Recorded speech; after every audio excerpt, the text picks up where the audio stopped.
आइए, current GK में जो आज अपने बात करने जा रहे हैं वो मैं लोकसभा चुनावों की कड़ी को आगे बढ़ाऊंगा। इससे पहले अपने 4 लेक्चर आ चुके हैं, 5वें लेक्चर पर हम बात करेंगे।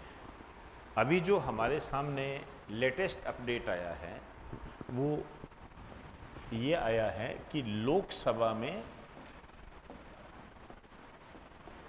विपक्ष का नेता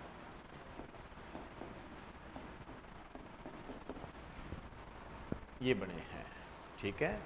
और एक हमारे सामने जो आया है वो आए हैं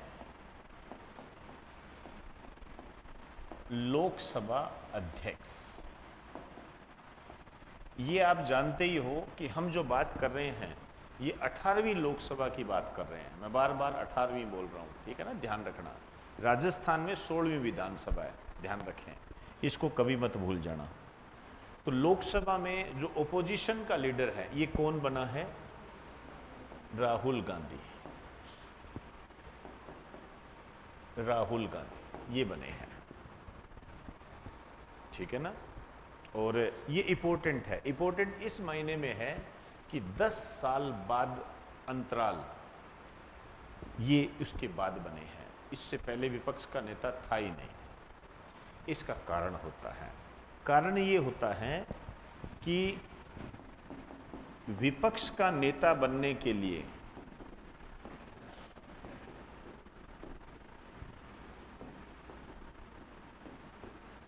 विपक्ष का नेता बनाने के लिए किसी भी दल को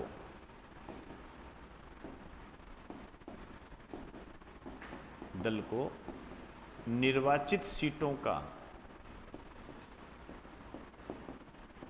10%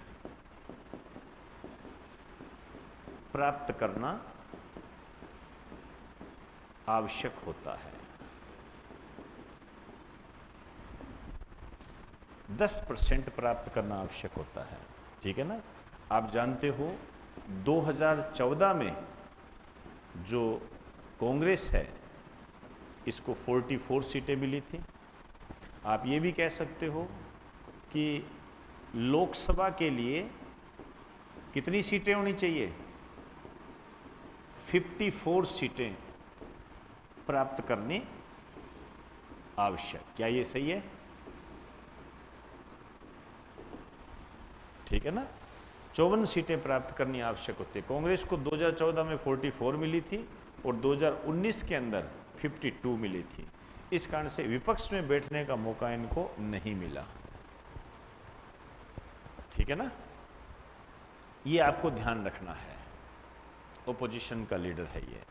अब आपको ये भी ध्यान रखना है कि ये जो राहुल गांधी है कांग्रेस से, ये आप जानते ही हो, लेकिन विशेष रूप से आपको ये ध्यान रखना है कि इनका संसदीय क्षेत्र कौन सा है।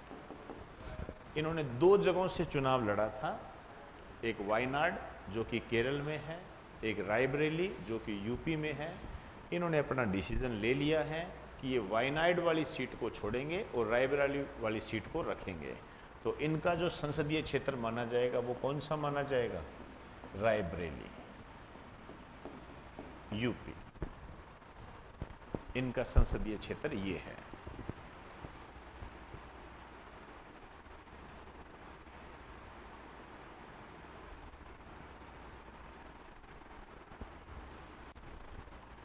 क्लियर हुई जी बात सारे? ठीक है ना। ये ध्यान, ये बहुत महत्वपूर्ण पद होता है, ध्यान रखना। इसको ऐसा वैसा मत समझना। आपने देखा होगा कि लोकसभा अध्यक्ष ओम बिरला को ये दोनों लेकर गए थे, नरेंद्र मोदी और राहुल गांधी। समझे ना बात को? बहुत महत्वपूर्ण पद होता है ये, ऐसा वैसा नहीं होता, बिल्कुल बराबर का दर्जा होता है इनका। बोलने का बहुत मौका दिया जाता है, आप इसको नेग्लेक्ट नहीं कर सकते। ये चीजें हैं। तो ठीक, आइए अब आपको ये ध्यान रखना है, एक नोट डाल के लिख दीजिए। लोकसभा में पहला विपक्ष का नेता, सबसे पहले विपक्ष का नेता कौन बना था? ये बने थे राम सुभग सिंह, ये 1967 में बने थे, और ध्यान रखना इंदिरा गांधी के काल में।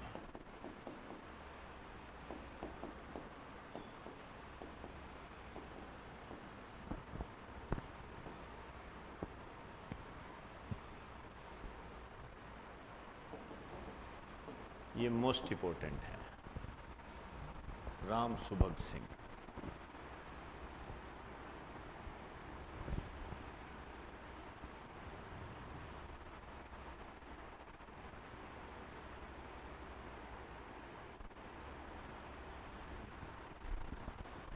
शायद मेरी बात समझ गए होंगे आप, ठीक है ना। राम सुभग सिंह ये बने थे। तो विपक्ष के नेता के बारे में मैंने आपको बताया है, राहुल गांधी बन गए हैं, ये कांग्रेस के हैं, रायबरेली इनका ये है। और विपक्ष का नेता बनने के लिए किसी भी दल को कम से कम निर्वाचित सीटों का 10% प्राप्त करना आवश्यक होता है। और यदि सीटों की बात करें तो ये 54 सीटें होती है। यदि कोई दल 54 सीटें प्राप्त कर लेता है तो विपक्ष का नेता बनने के लिए उस दल का नेता विपक्ष का नेता बन सकता है। अब किसी भी दल को नहीं मिली है, 99 सीटें कांग्रेस को मिली, तो ये उत्तरदायी हो गई, ये बन गई है। ठीक, इधर आ जाइए। मेरा जो दूसरा पॉइंट है वो है लोकसभा अध्यक्ष। ये बने हैं ओम बिरला। अब लोकसभा अध्यक्ष कौन होता है, कैसे होता है, इसके बारे में आपको बताया गया है कि लोकसभा का सांसद ही होता है, ये इसे चुना जाता है।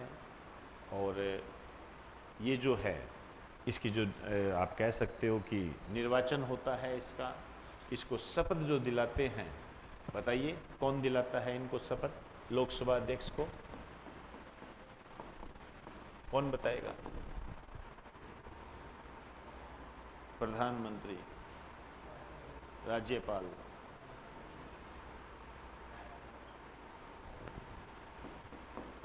ध्यान रखना, ये शपथ लेता ही नहीं है, इसकी शपथ का प्रावधान ही नहीं है। ठीक है, इसमें बहुत सारी चीजें हैं। ये अपना जो त्याग पत्र देता है, इसमें भी तुम्हें दिक्कत आएगी। ये त्याग पत्र देता है लोकसभा उपाध्यक्ष को, उपाध्यक्ष को। बहुत सारी चीजें हैं। कोई विधेयक धन विधेयक है या नहीं है, इसका अंतिम फैसला लोकसभा अध्यक्ष करता है। सदाबहार क्वेश्चन है, ठीक है। लेकिन हम उसकी बात यहाँ नहीं कर सकते क्योंकि फिर बहुत लंबा चौड़ा हो जाएगा। इसको पॉलिटी में आपको पढ़ाया हुआ है, वहाँ से देख सकते हो। मैं आता हूँ ओम बिरला पर। इनका जो संसदीय क्षेत्र है ये है कोटा। जो राजस्थान के बच्चे हैं उनके लिए भी इंपॉर्टेंट है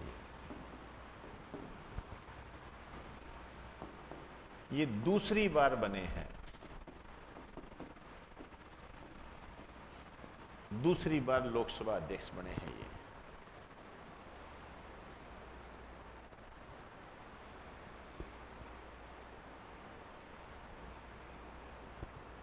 ठीक है ना, दूसरी बार बने हैं ये लोकसभा अध्यक्ष। आपके लिए एक क्वेश्चन है, ठीक है, मुझे बताना, इसका जवाब देना। ये जो दूसरी बार बने हैं ये पहले है नंबर के हैं या दूसरे हैं? या मेरे कहने का मतलब है क्या इससे पहले कोई व्यक्ति 2 बार लोकसभा अध्यक्ष बना है? बताइए कौन?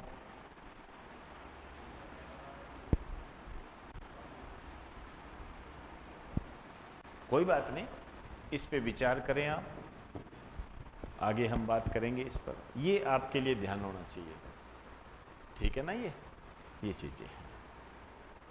तो ओम बिरला जी बन गए हैं। अब जो चल रहा है, हो सकता है आज के अखबार में आप पढ़ो, आपके आज के अखबार में आपको ये मिलेगा। इसको आगे पढ़ना है, मैं आगे फिर बात करूंगा। वही हम बात करेंगे कि ओम बिरला जी दूसरे हैं या तीसरे हैं, जो भी है, इसके अलावा कोई था क्या।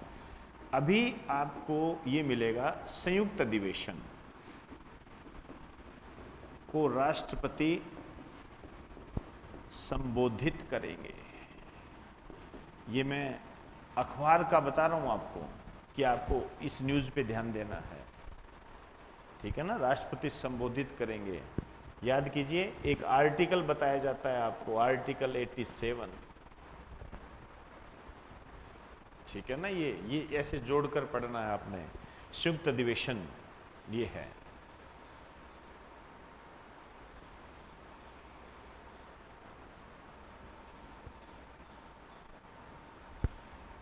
मतलब यहाँ राज्यसभा लोकसभा दोनों सदनों को संबोधित करेंगे।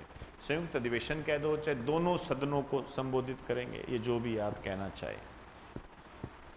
आप ये कह सकते हो कि यहाँ पर लोकसभा और राज्यसभा दोनों को एड्रेस करेंगे, दोनों को संबोधित करेंगे, ठीक है ना। ये संयुक्त अधिवेशन वैसा नहीं है आर्टिकल 108 वाला, ध्यान रखना, ठीक है ना।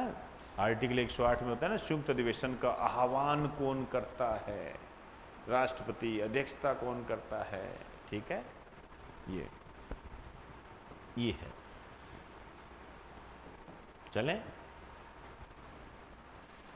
होगी बात सारी। अब इसमें क्या है, कैसे है, वो फिर आगे बात करेंगे अपने, ठीक। चलिए आज इतनी ही बात करेंगे।